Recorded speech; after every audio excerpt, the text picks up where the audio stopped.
Ready बोलो मेरे को। Okay ready. नमस्कार, सम्राट न्यूजमध्ये सर्वांचं स्वागत। आज आपण कलेक्टर ऑफिस या ठिकाणी आलेलो आहोत।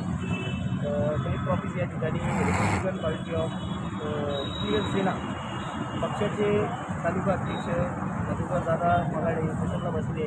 बघूया आपण यांची काय म्हणणं आहे, काय कशा संदर्भात उपोषणाला बसले। दादा काय सांगणार आपण, आज उपोषणाला बसला काय? रिपब्लिकन सेनेच्या वतीनं आम्ही महात्मा फुले महामंडळाच्या विरोधात कलेक्टर ऑफिसला आज रोजी म्हणजे 23/3/2026 रोजी मराठवाड्यातील लाभधारकांसाठी या लोकांना कर्जाच्या फायली भरण्यात आलेल्या आहेत। अशासाठी आम्ही कलेक्टर ऑफिसला न्याय मागण्यासाठी उपोषणाला बसलो आहे। आणि उपोषण बसण्याचं कारण एकच की जिल्हा अधिकारी साहेबाच्या अध्यक्षाखाली निवड समिती करण्यात आली। महात्मा फुले महामंडळाची निवड समिती झाल्यावर जिल्हा व्यवस्थापकानं सांगितलं त्यांच्या कर्मचाऱ्याला की बाबा निवड समिती झाली, आपल्या औरंगाबाद जिल्ह्यातील जो गोरगरीब मागासवर्गीय समाज आहे त्यांच्यासाठी योजना आहे आणि निवड समिती झाल्याच्या नंतर प्रत्येकानं ऑनलाईन फायली करण्यात आल्या। ऑनलाईन फायली करून निवड समितीच्या नंतर मंडळात हार्ड कॉपी देण्यात आली। हार्ड कॉपी देत असताना मग कर्मचाऱ्याला सांगण्यात आलं, मंडळाच्या कर्मचाऱ्याला सांगण्यात आलं की बाबा प्रत्येकाच्या घरी जाऊन सर्वे करा। हजारो लोकांच्या घरी जाऊन सर्वे करण्यात आला। आज सर्वे करण्यात आल्याच्या नंतर 2 वर्ष स्वतःची वेबसाईट चालू ठेवण्यात आली। मग प्रत्येक लाभधारकानं, प्रत्येक गरजूवंतानं, मागासवर्गीय लोकांना, अनेक समाजाच्या लोकांना या फायली भरण्यात आल्या NSK FDCच्या। आणि ही योजना प्रत्येक समाजासाठी काढण्यात आली होती आणि ह्याच वर्षी 2025 चालू झाली। चालू झाल्याच्या नंतर हार्ड कॉपी आपल्या महामंडळात जिल्हा व्यवस्थापकाकडे कार्यालयात जमा करण्यात आली आणि ते पूर्ण करून कंप्लीट फायली पूर्ण करून हार्ड कॉपी दिल्याच्या नंतर प्रादेशिक कार्यालय RM ऑफिसला ती पाठवण्यात आली। RM ऑफिसवाल्यानं सगळ्या फायली चेक करून बॉम्बेला मंजुरीसाठी पाठवण्यात आल्या। आणि मग त्यांचं असं म्हणणं आहे की महामंडळाचं की बाबा 2012-14 आजपर्यंत ज्या लोकांना लोन घेतलं त्या लोकांना भरलं नाही। तर आमचं असं म्हणणं आहे की बाबा ज्या लोकांना लोन भरलं नाही 2012 ते 14 पासून तर आजपर्यंत, तर याला जबाबदार तो नवीन लाभधारक नाही ना, याला जबाबदार नवीन लाभधारक नाही। कारण का की तो आता नव्यानं कर्ज उचलतो, तो कसं काय याला जबाबदार राहील? म्हणून आमचं असं म्हणणं आहे की ज्या बॉम्बेला परत पाठवलेल्या फायली आहे, बॉम्बेला मजुरीसाठी पाठवलेल्या फायली होत्या, त्या परत बॉम्बेहून जिल्हा कार्यालयात परत आलेल्या आहे आणि त्या परत आलेल्या फायली पुन्हा बॉम्बेला मंजुरीसाठी तात्काळ पाठवण्यात यावं अशी आमची एक विनंती जिल्हा कार्यालय अधिकाऱ्याला आम्ही करणार आहोत। उद्या आमचे 50 जण तिथं जाऊन त्यांना विनंती करण्यात येणार आहे। आणि परत प्रत्येक मंडळामध्ये आम्ही बघतो, जिल्हा उद्योग केंद्र असो, अण्णाभाऊ पाटील मंडळ असो, असे बरेचसे मंडळ आहे, रोहिदास मंडळ आहे, बंजारा मंडळ आहे, यांना जामीनदाराची आठ ही शिथिल केली पाहिजे।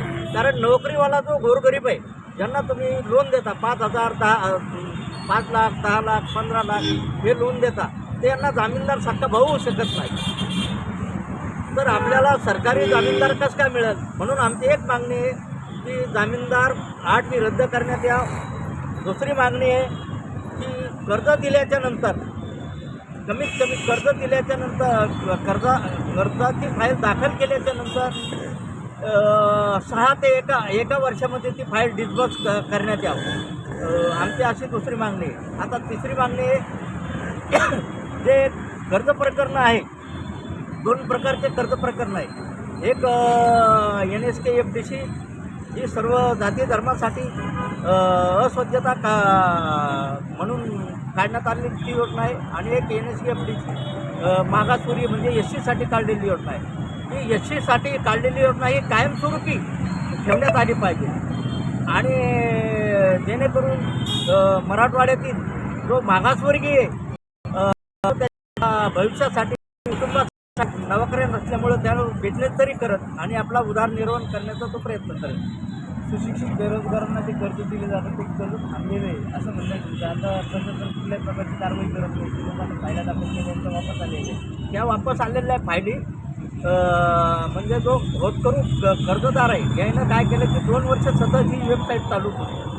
ही वेबसाईट चालू ठेवल्याच्या नंतर प्रत्येकानं मग त्यांना माहीत झालं की प्रत्येकानं ते 2 वर्ष फायली त्या भरत राहिल्या.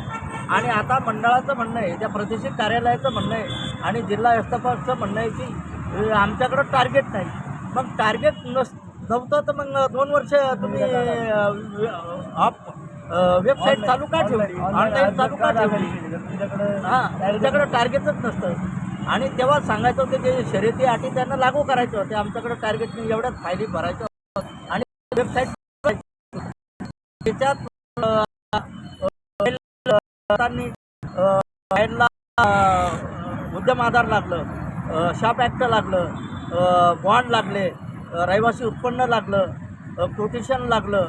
आणि ह्या फाईल करताना कमीत कमी 10 ते 15 हजार रुपये फाईल करत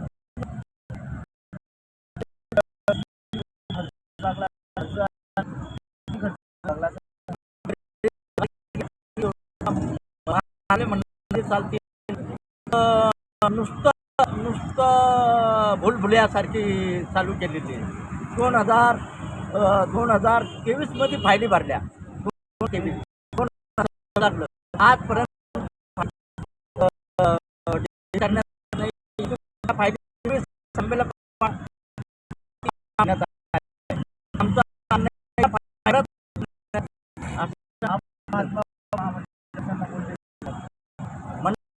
मग ते करतात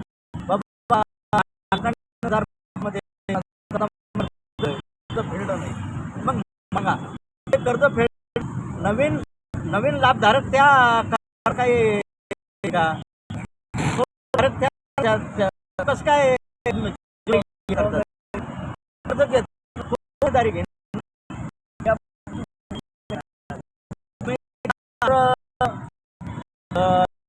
नाही झाले महिन्यात पुढे का आत्मदहन करणार समोर आत्मदहन निश्चित आहे. आणि मराठीतील प्रश्न मराठी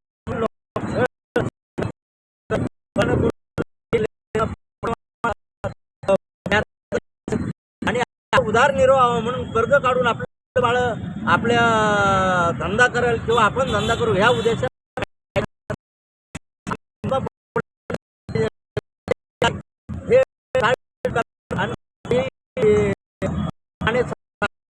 पुढे कर्ज देण्याचा आश्वासन देतात. परंतु काही कायद्यामध्ये करून नाही राहिले.